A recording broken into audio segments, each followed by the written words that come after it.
Welcome. I'm Michael Owens. I am the executive producer of RetailSpaces, and thanks for tuning. Wait, what's going on my screen here? Hold on a second. Let me fix this for a second. Hold on.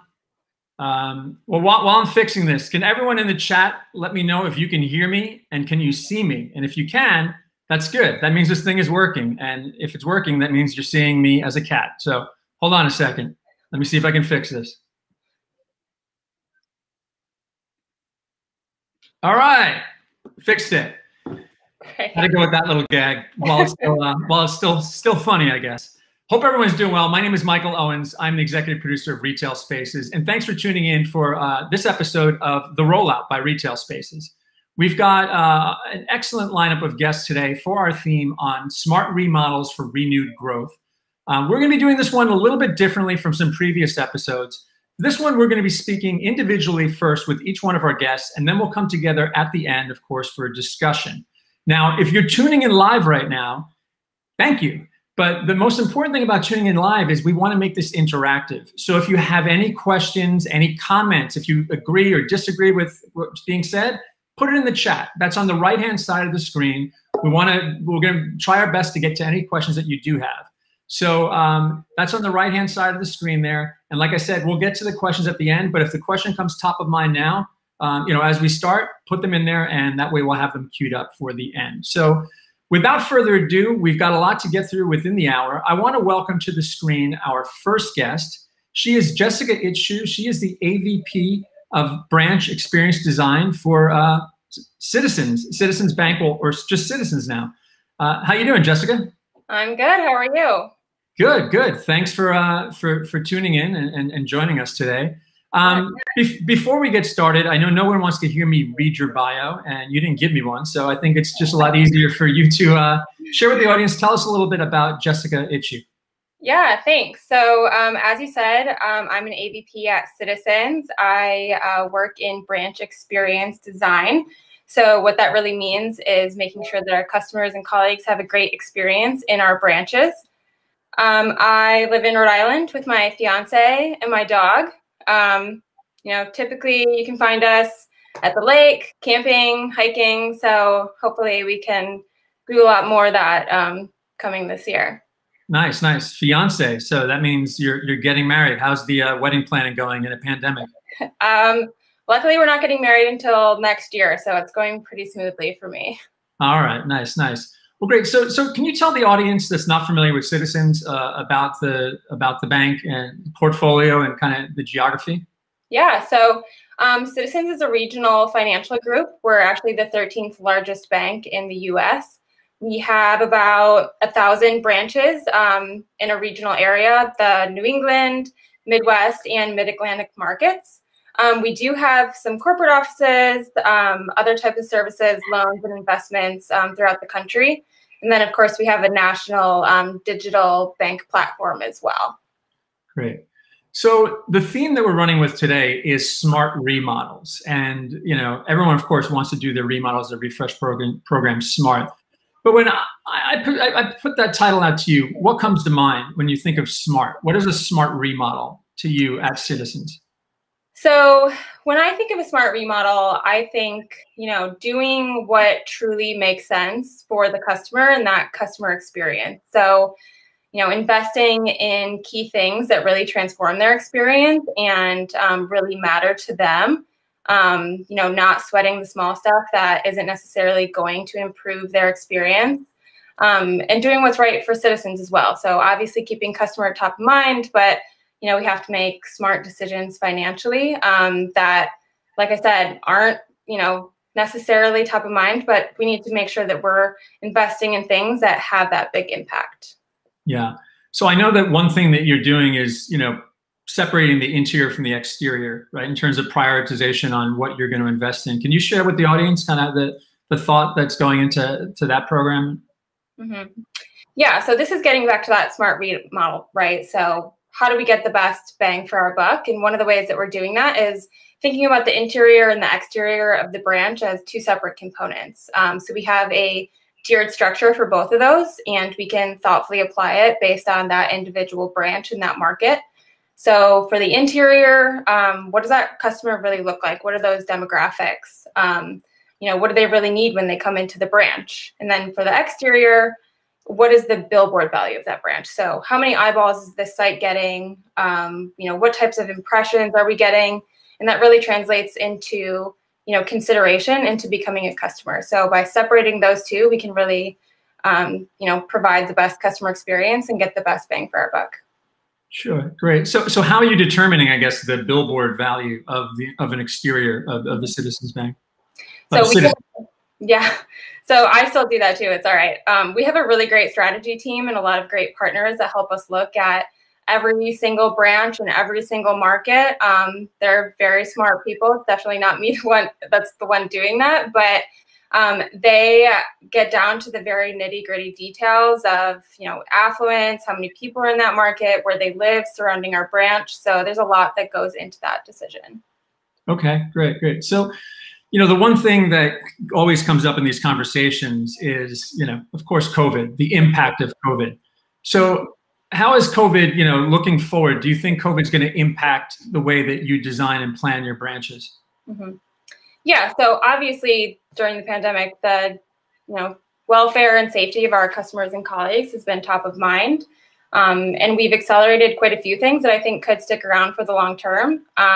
We've moved a lot of our financial well-being checkup appointments to virtual consultations to meet the needs of where those customers want to meet with us.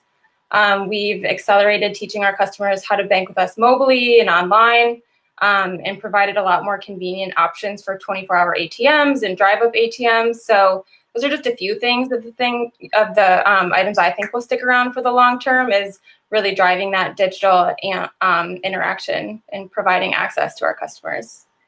Yeah, interesting, because I know that, I guess a lot of banks were maybe not investing as much in the drive-ups, right? Not drive-through, drive-up. Right. So do you believe, or you guys are going to be investing more in that, I guess, and that comes, I guess, into the convenience side of things. People want more convenience. Yeah, exactly. So, there was a while there where we were not investing so heavily into the drive-ups, and a lot of other markets were. And I think we've kind of hopped back on that bandwagon, and the pandemic has definitely accelerated that. And what about it within the interior of your branches? Any again design changes? I know that some banks are expanding some of their spaces or rooms. Or is that part of any plans? Yeah, so we're doing all of the kind of obvious things like the dots on the floor and the plexiglass, hand sanitizer. We are taking a look at different sizes of privacy panels on our teller lines, maybe larger rooms to accommodate for this in the future and just comfort of our customers. But in general, there's not too many changes other than kind of sizing and thinking more thoughtfully about placement. Okay. So going back to dropping the bank from the bank, I think we have some images actually, if we can pull them up to show so that's one of the what one of the branches used to look like, and that's what it now looks like. And I think we have, looks beautiful. Yeah, this is one of our latest remodels. So, me and the team did a really great job on this branch, and it was one of the first ones to kind of debut the new Citizens name. So just a little bit about that, as Citizens continues on our ever-changing transformation, and as customers continue to evolve, we just simplified our name to Citizens and really moved all of our brands under that one umbrella. And that's just really a commitment to, signifying how customers are changing. We're more than just a bank. We offer more than just simple bank transactions. We offer tailored advice, solutions, ideas, and that really all falls under that Citizens umbrella. So you bring up a good point. So, customers changing, but you have a wide customer, your customers are digital natives to seniors, right? Mm-hmm. I'm the type of person where, once I figured out that you can deposit a check on a phone, I don't want to ever step foot in the bank again unless I really need to go in there. But of course, there's some people that still, want to go in and deposit a check. So how do you make the determination of which direction to go with your branches? Do you have different formats that you're rolling out, or, is it tough to make those decisions and not get ahead of the curve? Yeah, so we do think really thoughtfully about that, and you're absolutely right. We do have people that come in every single week to cash their check. But some customers don't want to do that anymore. They want to deposit it on their phone. But what they do want to come in for is life's big moments. They want to come in when they're buying their first house or when they're starting to save for their child's education. So really digging deep at each branch and each customer base, understanding what that grouping of customer wants and understanding their needs is how we drive all of our design decisions. So really continuing to innovate on how we meet those customer needs is where our big focus is. All right, great. Well, so we only have another minute with you. So before we move on to our next guest, but what's your biggest design pet peeve? Yeah. So we spend a lot of time making these branches beautiful, and then we drop a ton of equipment with a ton of wires all over the branch. So my biggest thing that I'm always picking on is the wires. Hopefully one day we'll have all wireless equipment, but right now, if I turn my camera around, you'd probably freak out and see the wires that are hanging out from behind the television right here. So I'm with you though. And on a personal level, what are you looking forward to doing once this is over? Yeah, definitely traveling. I'm getting married. I had a lot of friends unfortunately postpone their weddings from last year to this year. So really looking forward. Hopefully all of those friends are able to have their big days and we can all travel and gather again soon. Yeah, I think we're competing with you, all the brides right now, because we're trying to find venues, and it's like not just the conferences that have moved, but it's all these weddings. So it's going to be hotels business is going to be booming in a few more months. And one last question, which this is again for me, what's the best thing that you've watched on television in the past 12 months? I think we really loved The Queen's Gambit. Okay. We watched that show so quick. Kind of biting me in the ass now, though. My fiance is glued to chess on his phone. So. All right. I watched that. That was very good. Well, for the audience didn't, I definitely recommend that one. Well, great. Jessica, we'll see you at the end of the episode here when we bring everyone together. But thank you for joining. Thank you. So joining us next is Heather Geiswhite. She is the VP of Planning and Design for the Americas for Tommy Hilfiger. Heather, you there? Yes. Hi. How are you? There you go. Hi. How's it going, Heather? Good. How are you? Coming in from the West Village? In Yes. New York City? Yes. Nice. Yes. Well, thanks for, like I said, thanks for joining us today. So similar to what we just asked Jessica, can you share with the audience a little bit about Heather Geiswhite? Well, Heather Geiswhite. I live in the city, single in the city, and working for my company for about 17 years at Tommy. And I don't know really what else to say about me, actually. I'm just living the pandemic and the COVID dream, actually, at this point. But yeah, well, I don't really. How long have you been with Tommy? 17. Almost 17 years. Yes. Okay. 17 years. And where did you start when you entered the organization? I was a store planning and wholesale, and then quickly I went into licensing. And so I was in licensing for about 12 to 13 years. Okay. And then I just recently took over the North America and Canada markets about 4 years ago. Okay, wonderful. So you've obviously seen a lot of change in that time. Yes. Yeah. So for the audience that's not familiar, of course, most people are familiar with Tommy Hilfiger, the brand, but from a retail store's perspective, and obviously with the PVH component, can you give a little background, kind of the portfolio and the acquisition of PVH? Sure. So basically, in 2010, PVH, we acquired Tommy Hilfiger. PVH, Philip Van Heusen. Another company under that umbrella is Calvin Klein, which a lot of you may know. And then we have 6 other brands under that full umbrella. Tommy is we're a global brand, but PVH has about 15,000 employees. Tommy has about 2,000 retail stores globally in about 100 different countries. So we definitely, we are strong globally as a brand. So it's kind of interesting to work in a company that has such of a big footprint. So yeah. Great. Thank you. So back to the theme for this episode is in smart remodel. So I'm going to ask the same question. When you hear me say smart remodels, what's the first or the top 2 things that come to mind for you? Well, I mean, I guess I've been drinking the Kool-Aid of my company. Our company has a strong mission now, and we want to build back better. So basically, a smart remodel for me in this organization is looking towards how to design with, designing that things can be designed again, and how can we work into designing differently and thinking about the future and sustainability and circularity and things like that. So when I think of a smart remodel, I'm, building back better is really kind of what comes to mind. Well, that's, I mean, obviously there's two huge benefits there, obviously for the climate, the planet, but of course for cost savings when it comes down to sustainability. Yeah. So I am aware of that. I know that, I did a little reading last night on it, and it was a pretty ambitious goal. I think, it's zero waste and energy efficiency is a key goal by 2030. So can you share how that's translating into the stores? Are you, repurposing things, eliminating waste, things that you're doing as part of your remodels? So, I mean, it's definitely being pushed from our offices in the Netherlands and our global offices. And actually, I just kind of found something just to kind of share, which is interesting, that was mentioned briefly last year. But on October 6th, basically our global headquarters installed one of the world's most powerful solar panels on top of their warehouse and distributions, which is actually powering all of the offices, distribution centers, and stores in the Netherlands. So as a company, that kind of translates as a bigger picture for product, and then how we do stores and build stores, and obviously lighting, energy efficiency, how products, the sourcing, how do we build things and manufacture things that can be repurposed over a period of time. So I definitely think working for a company that stands behind this mission is really kind of amazing. And because that's something that we do, the top leaders of our organization are pushing for, that it's forcing us to really take a hard look at how to make changes within our world. So, materials, finishes, lighting, how do we tackle this? It's going to be a challenge, of course.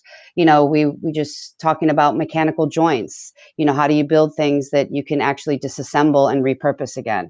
Obviously, when you use glues and certain materials, then it's very toxic and you can't repurpose it. So there's a lot of interesting things that I think it's a journey, and it's a partnership with a lot of vendors and suppliers. So it's not going to happen overnight, which is that 2030 kind of target date. But it's exciting to be a part of a company that's willing to kind of take on this challenge and think about the future of retail and fashion, and really who our customers, next generation of people are going to be. So I'm excited to be a part of this company that really kind of stands behind this mission, to be honest with you.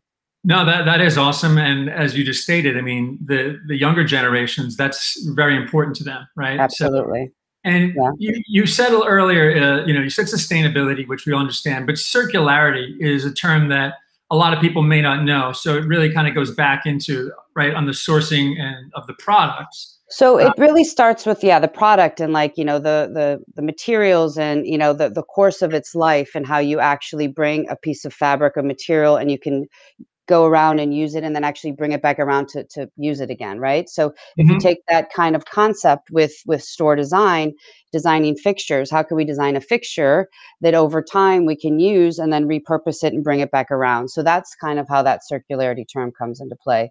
But we're applying that from the, from the material and the product standpoint. How do we apply that into all aspects of the organization? Office space, retail stores, just, everything that we work on. I think it's something that everybody has to really stop and think. It's there's so many things that it touches, really.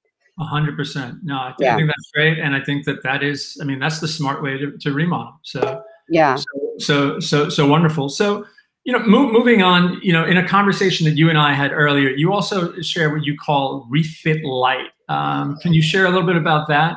So that's kind of the precursor to this whole sustainability thing. Obviously, there's a lot of work that goes into designing, some kind of sustainable, shopping experience, and obviously with the pandemic and the setbacks of the financial implications. But prior to going into this pandemic, we had what was called a refit light.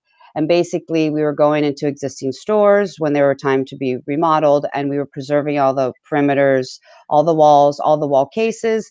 And we would just go in and update all the lighting to make sure that it's, energy efficient, and repaint the existing wall cases on site or relaminate them, do things that we can repurpose what we have. And then obviously to update to a newer concept, we would replace new floor fixtures. So it was more of like a partial, remodel, but we called it a refit light because obviously it wasn't a full renovation. That kind of is leading us into this new transformation of what our new concept will be going forward, because I think we were in the process of designing a new concept and then the pandemic hit, but now we're also, looking towards how the new concept and then sustainability and all of these other aspects fall into place. So there's a lot that we have to work on as a company and as a design team. And I work closely with our partners in Amsterdam on the design. So it's going to be a journey, and we have to partner with a lot of vendors, suppliers and to get to where we need to be, Sure. So you hit on lighting, and of course, as you know, one of our guests is David Mullane with Capital Lighting. So yes. Can you share with the audience anything that you're doing with regards to lighting in particular? So yeah, and some of actually in 19, I don't even know what year it is. We did go in and do that refit light concept in some of our wholesale doors in the United States, obviously within Macy's. And we would go in, same thing, preserve the wall cases, but we had old lighting in there. So we went through and we updated with all LED light strips. And, we kind of we took the full price retail concept and we applied it to the wholesale environment.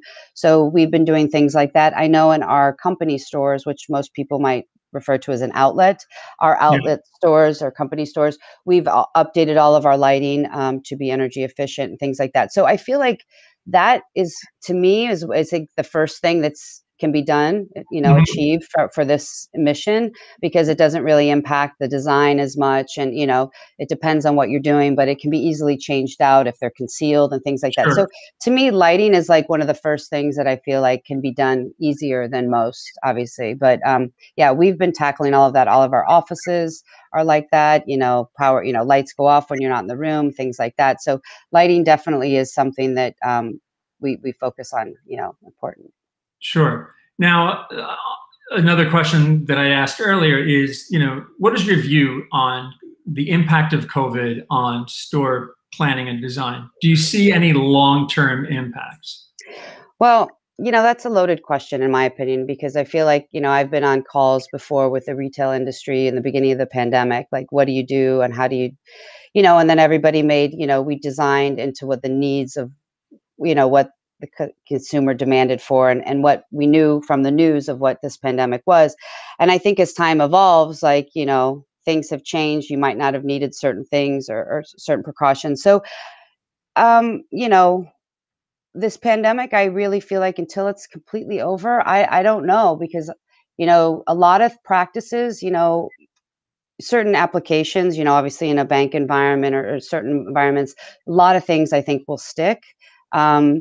And even also in retail and stuff like that. But some things I think might not, remain. So I feel like that's still unknown. And I also think a lot has to do with real estate and how people look at business strategies altogether, So I just feel like it's a little bit more of a complicated question that has a lot more variables involved and factors, because real estate's going to impact the spaces and and then what does that become? Is it more pop-up experiences? I mean, there's a lot of ways you could look at it. So I really don't think until the dust settles that anybody will have the clearest vision of what's next. But what I think our company stands for is we know what we stand for, and we know that we can move forward with our mission. So regardless, pre, during, post pandemic, we can really focus on this whole kind of sustainability and energy efficient kind of store experience. Great. I'm going to pause for a second and remind the audience that if you do have any questions, please do put them in. I do see a couple of questions that did come in, and we will save those for the end. But if you have them at their top of mind now, we will get to them. Okay. Now, before we move on to our next guest, a couple of quick questions for you. Now, we're talking about smart remodels. Looking back on your career, and we're talking about doing things smart, what is something that maybe comes to mind that is the opposite of that? And I know what the opposite of smart is. We all do. But man, if you can say, man, when we did that, that used to be so inefficient. Is there anything that comes to mind going, you can't believe we used to do things a certain way? I mean, inefficient. My motto is work smarter, not hard. I mean, smarter, not harder. So I always want to believe that I work smart, but other people might kind of question that comment. I do believe that just what we do is what we know and what the demand what the demand is at the time. Looking back and looking all the waste. I mean, obviously, I'm on this mission of moving forward in this, but if you look back at all the things that you did that weren't that were really harmful to the environment, really dangerous, and just no one cared. I mean, that would be one of my biggest call outs. I would say at the time, because no one thought about it as much, but I do believe generationally that, we just do kind of, but I think the biggest thing and to be ahead of it is just to kind of follow what the demand is and who, what the customers, the next generation, like, as we get older, what we knew and what we thought was right is not always relevant, and it won't be for them. So I think that's something we always have to keep in mind. Sure. Okay. And a couple of quick questions. Best restaurant in New York City? Takeout, you mean? Okay, these days. But when things do get back to normal, what's your? You know what? I everybody asks me that who's not from New York. I refuse to answer that because, first of all, it depends on my mood, and second of all, there's so many good restaurants that I just feel like it's hard to pin down one. But what I will say, so best restaurant in the West Village, in walking distance. I mean, the only reason I'm saying that is I've literally gone like in a 6-block radius in the past year. So I've frequented like my 2 neighborhood places and I'm supporting locals. So are they the best? Well, no, they're now my friends. So so it's like, it's a trade-off. But honestly, I mean, we'll just have to see what restaurants are left after this pandemic and then just go out and support them as much as possible. You should be a politician next. There you go. You give us an answer. You want to give us an answer. And so the one thing that you do want to do when this is over? Sit at a crowded bar and talk to people, or dance, or go dancing. Nice. Well, I'm from New York, so hopefully we can meet up and we can do that together. So cool, yes. I'll see you on the back. Oh, and one more question. Oh. Our next guest, our next guest, Dave Kolka. Do you have a good question I can ask him? Well, you know what I want to know? What was the biggest lesson or takeaway from the pandemic that he could share with us? Okay, good one. All right, we'll see you in a bit, Heather. Thank you. All right, thank you. Bye-bye. All right, so coming next is someone that's not in design. Well, it works within store planning, design, and construction, but he's the global director of strategic sourcing for Capri Holdings. Dave Kolka. Dave, is this working? Hey, Michael. Can you see me? You're not a cat. I can do that again. Well, Dave, thanks for joining. And you're coming in from New Jersey, right?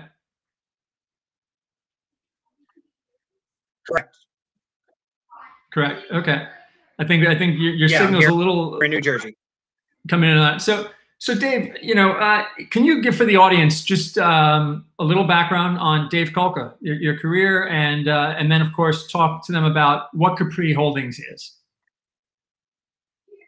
Sure. So I've been in retail procurement for over 25 years. Started many years ago with one of Heather's old coworkers, Sue McCoy. She was one of the design team members over at Petrie Stores, and have moved on to a few different retail companies throughout the years, and currently now 5.5 years here at Capri. Some of you may or may not know, but Capri is the parent company of Michael Kors, Jimmy Choo, and Versace. And we are, just busy trying to continue being a strong retail,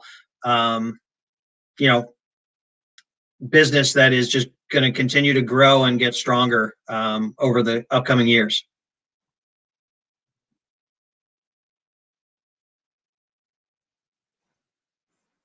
And I can't hear you, Michael. That's because I'm on mute. There we go. I'm still learning how to work this thing. I thought it was me.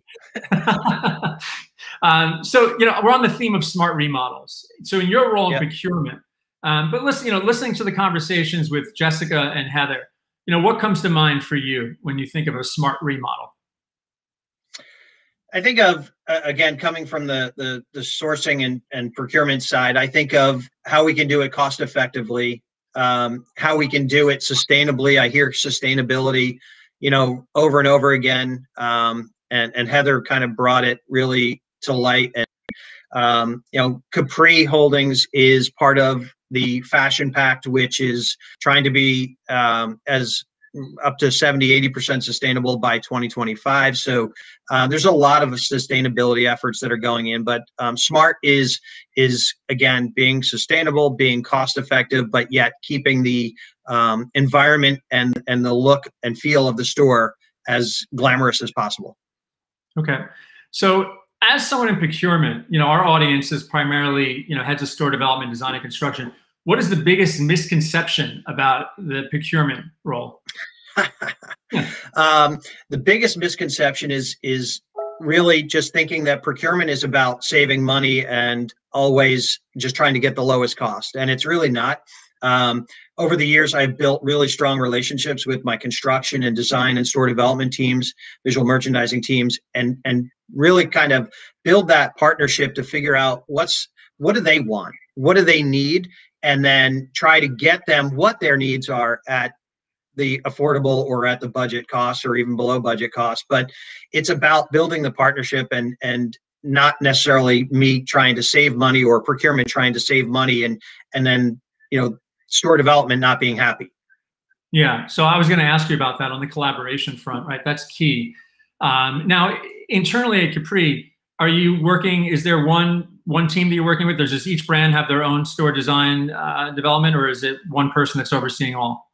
So just recently it's changed where Capri store development is all under one roof, and our SVP of store development, design, construction is over all three brands. It just recently happened in probably the last couple of months, I think. Okay. But there were different different owners of the business. Visual merchandising is still, on their own for each brand, because that's a little different. Mm-hmm. Okay. Well, that probably makes your life a lot easier. But yeah. on the collaborate, what's the key to successful collaboration, an effective collaboration between procurement and design and construction planning? So really the key is building that partnership, right? Building that camaraderie and knowing that the end game is the same for not only the store development or design or construction team, but I'm part of that, that development and understanding. I want to be their partners. I don't want to be someone that they kind of avoid because they think that I'm about just the money, right? I want to make sure that we're all on the same page, and at the end of the day, they get what they need, and they look to me every time they need something else. Yeah, great, wonderful. So you're responsible for devising the cost reduction and cost avoidance strategies. What are areas that you're finding now the most opportunities now these days? So cost avoidance and cost reductions are difficult, especially right now in a COVID kind of scenario. And China had 25% tariffs put on it, and it's just been really difficult. But I think where you can find any cost avoidance is by working with your partners, which are your vendors, and really building that relationship and trying to give them business in areas maybe they hadn't had business before, so that they can look at the overall volume that you're doing with them to keep their costs down. So maybe they're making a few percent less in markup, but you're giving them a little bit more business to try and help make that partnership work. I think it's challenging to say the least, but when you have good partners, which again, being in the industry 25 years, I've got some really good partners. They know that the better times will come, so they're usually willing to work with you now. Yeah, and I was going to hit on that too. So I know that that's been a challenge, right? And I think we'll talk to David Mullane about that, being an industry vendor. It's all been about relationships and and transparency and open communication with those partners to get through these tough times. But just going back to on the issue of monitoring supply markets, commodity price trends, currency fluctuations. I know last year when the pandemic first hit and in the fall, there were a lot of supply chain issues. Have they improved? Have you seen an improvement, or have things gotten better? I still see some challenges, you know, and where we saw was even just getting containers, right? Getting a container to ship your product from wherever overseas into the U.S. was challenging. Then you had port delays. Are they starting to open up a little bit? Probably because the holidays are getting beyond us, but it was challenging then, and obviously cost is a challenge. But you know what we look at, and you said it perfectly. You know, exchange rates. Canada's probably a pretty good market for trying to do business with because of the exchange rate right now, which is, you know, is beneficial, which I'm sure they appreciate as well. Sure, of course. Now, one thing is, you know, we've been asking about lighting. Anything you're doing specifically in that area? Have you utilized any of the, you know, the programs that can help you, you know, retrofit with no upfront cost, or, you know, some of the rebates that are out, rebate programs that are out there? No, it's a good question, and we were doing some transition from metal halide to LED in our existing stores, doing retrofits with capital to you know, just throw him out there. But because of all capital money, and that's a different capital, but because of the capital spend being pulled back during a COVID situation, I think Dave and his team over at Capital Lighting have come up with some, you know, intriguing ideas, and one of them I'm sure he's going to talk about, but it's how a retailer can do a lighting retrofit without actually having to put money out or lay money out up front, which I'm pretty sure all retailers will be pretty happy about. Yeah, with capital challenges, definitely. So, all right, well, listen, we were almost out of time here. Got some questions. So what are you going to do, man? What's the first thing you want to do when this is all over? I'm going to Disney World. Are you? Nah, well, I got an 11-year-old that wants to go to Disney World, but I just want to go on a beach somewhere. I want to put my feet in the sand, and as Heather said, I want to have a cocktail at a bar, right? So I just want to relax. Well, you can always just drive down to Asbury Park right now, though, and from Jersey, hang out on the beach. Not good enough? I can. I can. Just watch out for Bruce Springsteen on the road. But anyway. I know. I was going to say it, but I think I better not. There's probably some Bruce fans on here. Yeah, not good timing for him right after his Jeep commercial. And oh, I know. Yeah. So you know, and the other thing is, you know, because Heather wouldn't give us a good restaurant. What's your favorite restaurant in the in New Jersey or New York? It depends on the mood I'm in. I think Heather said it right. I think if I'm looking for you know, something like a Portuguese restaurant, Villa Verde or Segovia are good. If I'm looking for a steak, there's some really good steakhouses in the area, but I haven't been one in so long that I don't even remember what they take. Yeah, and hopefully they'll be reopening. Well, again, I'm always asking these things so I can make it for myself. This is just personal, so I can figure out where to go eat next time when things reopen. And since you know David Mullane, you got a question for him since he's our next guest? Yeah, I mean, I guess the question for Dave Mullane is really how is he I don't want to call it surviving, but how is he changing his methodologies to business in a time where a lot of retailers are not spending money? I know that we just talked about his opportunity to do some lighting retrofits at no cost to the retailer. Is there other things that he's doing to try and kind of make up for lost business? It's tough right now. Yeah, of course. And I am going to ask him that. So that's definitely a great question. Well, thank you, David. We'll see you in a few minutes. Yep. So last but definitely not least, David Mullane from Capital Light. David. Hey, Michael. Hey, glad to see you. Good to see you as well. Yeah. So David, quick for the audience, little background on yourself and Capital Light. Sure. Capital, we've been around for a long time. The business actually started back in the mid-1920s as a traditional electrical distributor just locally in Hartford, Connecticut area. I came on board 37 years ago, back in the early 80s, and I saw this niche of national retail. So I went after it hard, and that's when we got into the national business. Yes, I started when I was 3 because I'm 40 now. So anyhow, so basically We are an electrical distributor. That's where we started. What we get involved with is new construction, retrofits, lamp replacement, and also we have another arm of electrical maintenance department. To give you an idea, in 2019, I don't want to talk about 2020 because of what we went through with a slowdown, but in 2019, we handled roughly about 9,000 locations for new construction, about 5,000 retrofits, handle approximately 30,000 locations for lamp replacement, and maintain about 7,000 locations for labor maintenance. Okay. When I say labor maintenance, that's electrical maintenance. Well, yeah. So thanks. So I do go in and hit on 2020, and following up on Dave Kolker's question, it's no secret it's been challenging for all suppliers in the retail industry and multi-unit facilities. What are certain things that you did to kind of get through, and have you changed anything, introduced anything new?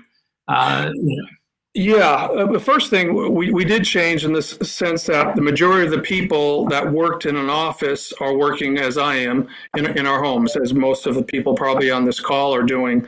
Our warehouses, our 2 warehouses did stay open throughout the entire pandemic, which is good. And I do have a smaller office with a handful of people where they could social distance themselves, stayed in their office. Other than that, we've been going outside also of retail, which we started many years ago, because our good platform is any type of business that's building nationally, building multiple locations nationally. So we started going into what we call other verticals, being restaurant, hospitalities, healthcare, and so forth. So that's helped. But also getting outside of the products we sell. One being outside, and when I say products we sell, primarily lighting and also lighting controls and a few minor electrical items. But outside of the lighting and electrical, if you want to put a page up, we do sell hand sanitizer pump stations. This is a product that it's manual, it's no battery, so you can see the gentleman there. You can put your foot on the red pedal and the hand sanitizer will come up. The nice part about this is you can move this anywhere. It can even be used. We even use it. A lot of contractors will buy it for their job sites. So you can have a permanent installation by screwing it into the floor of your retail application. Or you can have it as a temporary item on a job site. You can also put your logo on it. So this has been a hot item for us, getting outside of the the electrical products. Sure. No, and that's obviously great. And there's definitely demand and a need for that right now. So the one thing obviously we've been talking about is capital is a challenge, and for a lot of retailers. So Dave Kolker just hit on this is, what about rebates, for example? Yep. There are opportunities now to do lighting upgrade, cost effectively for retailers. Yeah, and that's a big part of what we've been doing, actually more so than the new construction, is doing retrofits for existing location.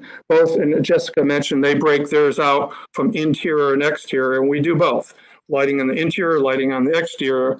What we do is we do a complete turnkey situation where we'll go into your location, see what you currently have, and then do a return on investment analysis and say, okay, let's change the product. In most cases, it's going to be LED product, both lighting and controls. And we'll show you your return on your investment and also include your utility rebate. So what we're doing is basically 3 things. We're providing the ROI, we're providing the material, we're providing the labor, and actually there's 4 things. And the last thing is doing the utility rebate analysis and capturing those rebate dollars for you. What's here on the slide is just, this was a typical retail shoe store where it shows what we got back in rebate dollars. And it was a total of $9,970 for the lighting. Then there was additional $1,700 for the sensors. which totaled about $11,700 complete. Now you can see the return on investment for this particular project, and again, it's all simple math, okay, was 110%, in less than 1 year as a payback. What I say to everyone is, hey, if you had some money to invest and you were guaranteed 110%, would you invest? Well, I think everyone would raise their hands. I certainly would. And again, this is no bells and whistles. It's all simple math. The only variable that will change is if the utility KW cost goes up or down a little bit. In most cases, it goes up. Still, you're going to have your delta of your savings. So it's really a no-brainer. However, though, if you want me to continue on what Dave Kolka was talking about, as far as a lot of retailers don't have the expendable capital right now because of what they went through in 2020. So what we've come up with is a no cash, no problem scenario. And if you want to bring that up, where it's basically a shared energy savings. So again, we do the same process. We go into an existing location, we see what you have for your lighting and controls, and we'll present to you an ROI analysis, and we'll do it complete turnkey.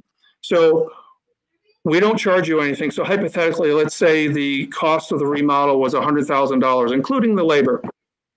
And the analysis shows by changing to what you currently have, perhaps it's metal halide, we're going to LED and changing the controls, you're going to save $25,000 a year on your energy bill. We will keep some of that savings, the majority of it over a period of, in this case, simple math, 4 years. 25,000 times 4 is $100,000. That's how we get our money back, okay, that we basically loaned you to do this project. So it's a shared savings type of model that we work with a third party on. And the nice part, it doesn't cost a dime to you, the retailer, and it's a win situation where you get a new lighting concept, more energy efficient. And then after that 4th year, if it's 4, it could be 5, it could be 3, that savings goes all into your pocket because we're no longer capturing the dollars to make up the $100,000. That's wonderful. Yeah, I can imagine. So the question I would have is, why wouldn't any retailer not want to do this? There's probably a few reasons. One, maybe their lease is up in another year or 2, so it doesn't make sense for them to do a change. Another one is perhaps the landlord is paying the utility cost. Okay, so they then have to work with the landlord, and sometimes that doesn't work so well. I guess the third one, perhaps they being the retailer doesn't have the bandwidth to handle the project. Got it. Okay, now I've got time for one more question before we bring the group in. So I guess just quickly, UVC lighting. I know there was a lot of talk about the start of the pandemic that was something that can kill the COVID virus, but I know that there was concerns around costs. I believe that you can share that the technologies, the prices come down, I believe, and it's it's the price come down, but it's more the technology in the sense that when this first hit, a lot of manufacturers were scrambling, finding products, okay, that will UVC products, that is, to eradicate the virus. Right? That was the main concern. The virus itself, not so much the bacteria. They wanted to use UVC to eradicate the virus. The problem was the cost of the product, okay? They could be in the thousands per unit, okay, in the ceiling as a combination of a light fixture as well as the UVC product. So the cost was up there, and then no one knew where this was going to go. I bet back in March when this hit, none of us thought we'd still be in it a year later. Okay, so not a lot of people wanted to jump out there full bore with it. A few did, but there weren't a lot. There is a newer product that's much less. It's in the hundreds price range. And if you want to bring it up on the screen, this is a product. I call it a hockey puck. It's basically the size of a smoke detector in your ceiling. It's a UVC product. It can be on 24/7 in your space. No, it's not harmful for humans. It runs at a 250 nanometer at a low consumption. So it won't be a problem for humans underneath. What this does, it will eradicate any virus that may be floating, within the airspace in itself. So this is a good option in conjunction with doing all the CDC things as far as keeping your distance, wearing your mask, and so forth. Excellent, David. So I know we're up on time, so I want to bring the whole group together now, just to wrap up. And we do have a few questions. And again, for the audience, if you have any questions specific about what Dave Mullane's talking about, or what any of the previous guests were, throw them in there now. So I'm going to go to the first one here that I have. And this was, I guess, directing back to Heather, but for the whole group is, one of the biggest challenges with repurposing and remodels is spending the money up front to survey assess what is on site and trusting a GC to repurpose the fixtures or the finishes. Retailers believe upfront surveys and site-specific solutions aren't as cost-effective or viable as trashing the old and going with the new. Is there any data or experience to back this one way or the other? That's a long question. Well, I mean, I've asked this question to a lot of, fixture suppliers. Like, do a lot of fixture suppliers, do they have recycling capability? Certain manufacturers do. I don't know if I would rely that on necessarily on the GC to do that. I don't know. And yeah, I think we all know that going down this path with recycling and sustainability, it's going to cost more money. And I think if you work for an organization that doesn't really support it, you're probably not going to get the support to actually make things happen. I feel like a lot of people say things, but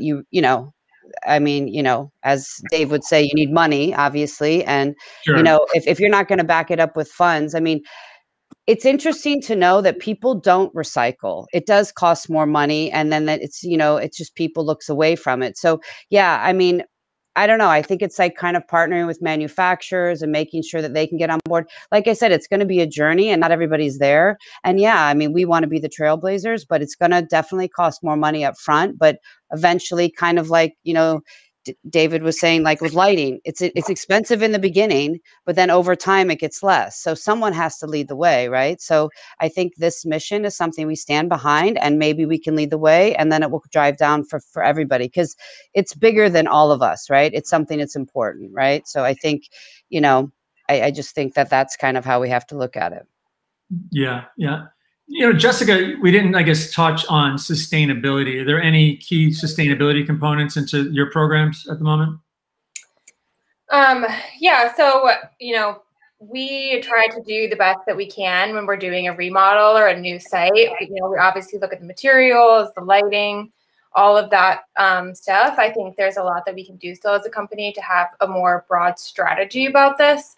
But, we're different than a lot of other retailers. We don't have a whole lot of product that we're selling. We're selling more services. So Sure. It's a little bit of a different type of strategy when it comes to being green. So there's a lot more that we could do in our branches and in our back offices. But in terms of product, we're already driving a lot towards digital. So it's a little bit of a different scope. Sure. Yeah, obviously makes sense. So I guess, back on the conversation, because Dave Mullane, we had to cut short kind of that segment just to get to the end here. On the rebate side, and also on the no upfront cost, I guess I'd like to hear, from Dave Kolka, now that you're hearing that from David Mullane, what are your thoughts? Do you see anything that you'd say you would question, or do you have any questions specifically around that? I think Dave said it perfectly. I don't know why a retailer wouldn't jump on board with something like that, because there's no out-of-pocket cost, right? So right now we're doing a lot of consulting projects where we have consultants that will go is that we don't source and get involved with, and those consulting companies a percentage of any savings that they get. Well, David Mullane's option is similar to that, where there's no cost if there's nothing to be saved, which there always will be because of electric. But it's a win-win for both the retailer and for capital, or any retailer. The other nice part, if I can interject, not only will you get a better lighting system, and it will be LED in most cases, it will be sustainable in the sense that you're not replacing light bulbs. It has a longer life. and it's better looking and it's better for the environment because it's consuming less energy. So there's a lot of positives, not only the dollars and cents. Correct. Yeah, 100%. No, Dave, that sustainability efforts and all the better aspects are well pointed out. Well, I got to say that, it's refreshing to hear sustainability again, kind of, not being politicized and being something that's at the forefront here, because it does come down, forget about anything, there's a lot of cost saving opportunities there if you're just, looking at that as, as part of your mission. And I think that's what everybody's trying to achieve these days, given the current environment. There is one more question, but I apologize. I'm not sure if I'm making it out clear, but I guess it goes back to Heather again. Is there a push to work with the material on most stores is already in place, i.e. concrete flooring, et cetera? We're currently in the new concept, in the new design phase of our new, for Tommy Hilfiger. Calvin, I think, might be more of a concrete atmosphere, and maybe Tommy Jeans of a division of Tommy might have concrete, but I definitely think we're going to look, hard into all the finishes. Obviously, you get to lacquer finishes. The other thing too, which is going to be very interesting, is China import. We all know they don't have any regulations or anything on their finishes.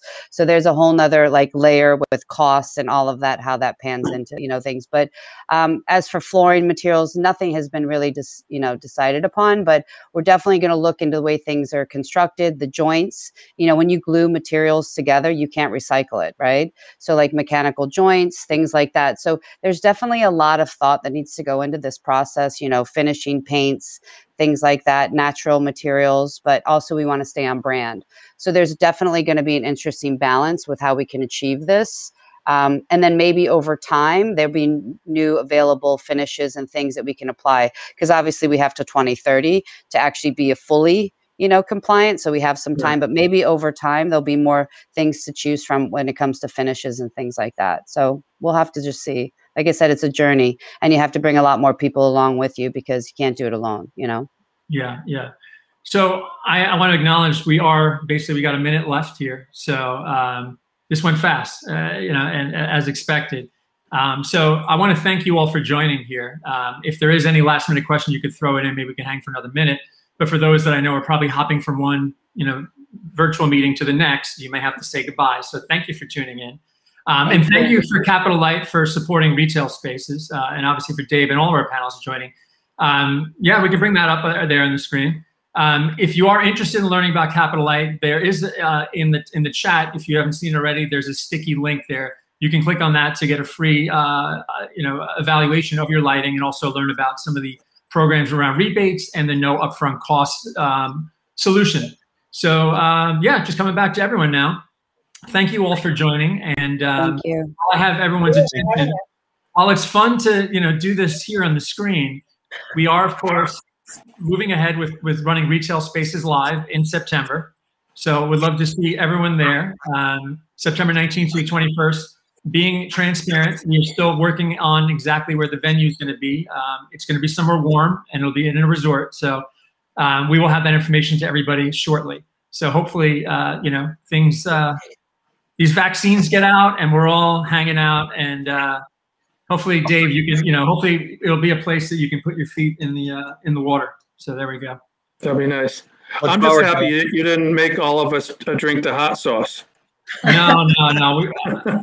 We have to do that with the younger. We have to do that with the younger Mullanes.